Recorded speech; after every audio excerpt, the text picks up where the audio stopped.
धन्यवाद।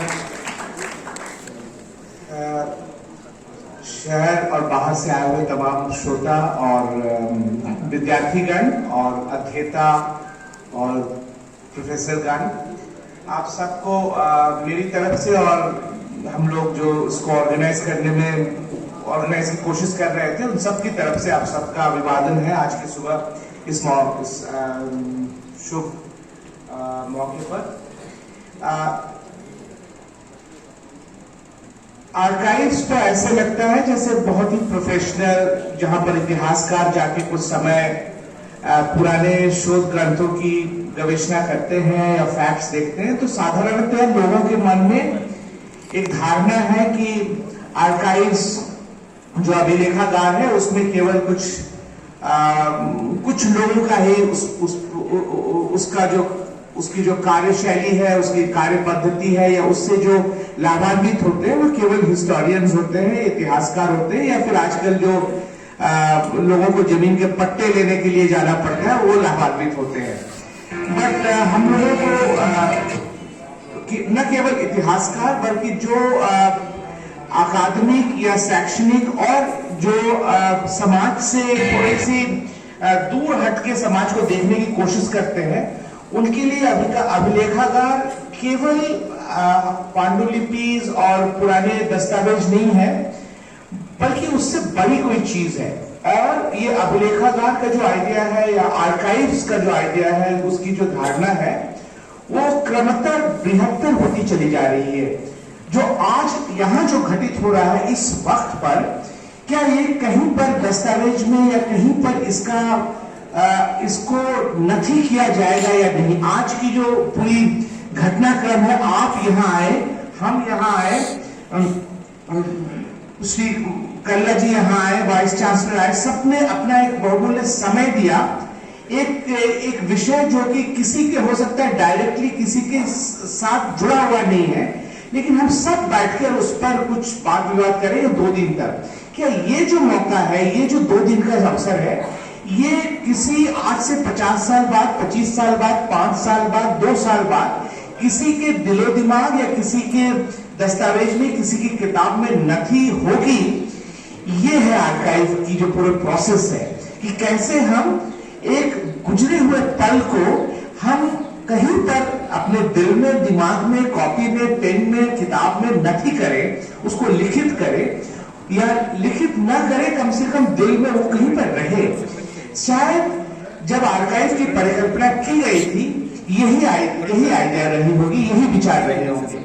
इसलिए आर्काइव्स केवल दस्तावेज नहीं है जो खड़गावत साहब यहां कर रहे हैं। डिजिटाइजेशन की जो पूरी प्रोसेस है उसी प्रक्रिया को आगे ले जाने की प्रक्रिया है कि जब फ्यूचर का या भविष्य का जो निवासी होगा, भविष्य में जो देखेगा, उसको वो भूत को केवल अखबारों से या कागज से नहीं बल्कि स्क्रीन पर देख सकता है ना। स्क्रीन की फिर अलग संस्कृति पैदा होगी। आप देखिए, जो स्क्रीन पे जो देखता है और जो किताब से देखता है, दोनों के देखने की शैली बदलने लगी है। स्क्रीन, अब आप बैठकर आर्काइव्स, मेट्रो में बैठकर, सड़क पे, रिक्शे पे बैठते हुए भी आर्काइव्स देख सकते हैं। पहले हम तैयार होकर सुबह 9 बजे आर्काइव्स पहुंचते थे और 5:30 बजे आर्काइव्स बंद होने, नेशनल आर्काइव 7 बजे तक खुले रहते थे, हम 7 बजे निकलते थे। अब हम किसी भी समय वो काम कर सकते हैं। तो ये बदलाव हो रहे हैं, न इसलिए नहीं कि आर्काइव्स बदल रहा है, इसलिए कि हम भी बदल रहे हैं, हमारी तकनीक बदल रही है, टेक्नोलॉजी बदल रही है। उसके साथ हमारी कल्चर, जो संस्कृति के बहुत सारे आयाम होते हैं, हम कैसे पढ़ते हैं। पहले एक बहुत बड़ी चीज होती थी, माँ बाप अपने बच्चों को फोकस पढ़ने के लिए एक टेबल लैंप खरीद देते थे। अब मेरे ख्याल से बहुत कम घरों में टेबल लैंप होगी, खासकर जिनको स्पॉन्डिलाइटिस होती है वही अब टेबल लैंप लग के पढ़ते हैं। अदरवाइज बच्चे अब टेबल लैंप नहीं यूज करते हैं, क्योंकि वो आइडिया थी एक कंसंट्रेशन कैसे होगी एक कमरे में कि लाइट एक जगह पड़े। आज की जो अवधारणा है कंसंट्रेशन की, वो पूरी तरह से अलग है। शिक्षक स्कूल में कह रहे हैं कि 5 मिनट से ज्यादा बच्चे कंसंट्रेट नहीं कर पाते हैं। तो ये सारी धारणाएं जुड़ी हुई है। हम कैसे अभी वाले कल को, अभी वाले पल को नथी करें, कहीं पर अंकित करें, कहीं पर संजो के रखें। और शायद इसी सोच को, जैसे मैं मीडिया स्टडीज एक नई डिपार्टमेंट खुली थी जेएनयू में, इसमें मुझे लाया गया कि इस तरह की जो चेंजेस आ रही हैं उसको हम कैसे देखें। आज का जो भविष्य का जो इंडियन सिटीजन होगा या स्कॉलर होगा वो कैसे भविष्य के बारे में सोचे।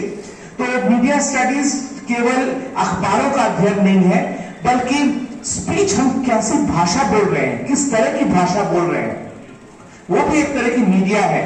हम क्या इंगित कर रहे हैं अपनी भाषा के माध्यम से, हम कैसे किसी को देख रहे हैं, आर्काइव्स कैसे देख रहे हैं।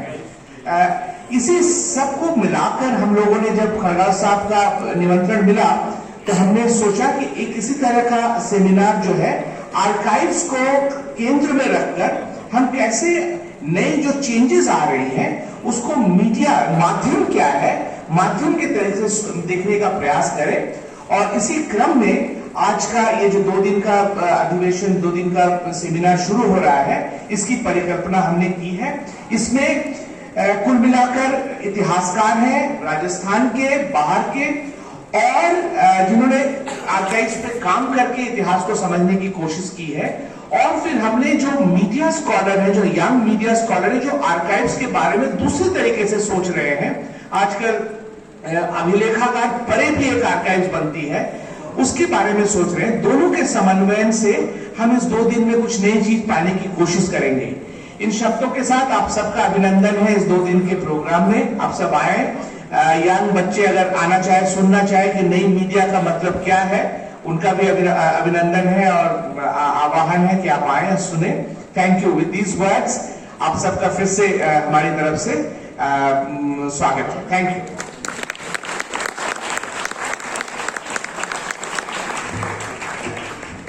शुक्रिया आपकी तालियों का भी। और चूंकि वक्त अपनी रफ्तार से आगे बढ़ रहा है और वक्त के साथ में जो परिवर्तन और बदलाव आ रहा है उसके साक्षी आप और सभी लोग हैं। और देखते ही देखते अभिलेखागार, जैसा सर ने बताया कि सुबह 10 बजे से लेकर 7 बजे तक के खुलने का एक समय की प्रतिबद्धता थी और बाध्यता भी थी, लेकिन डिजिटल प्लेटफॉर्म आने के बाद में आज आपको कहीं आने जाने की जरूरत नहीं है और घर बैठे इस डिजिटल प्लेटफॉर्म के साथ में आप जो जानकारी चाहे वो दे सकते हैं। और यह एक बहुत क्रांतिकारी परिवर्तन इस क्षेत्र में आया है।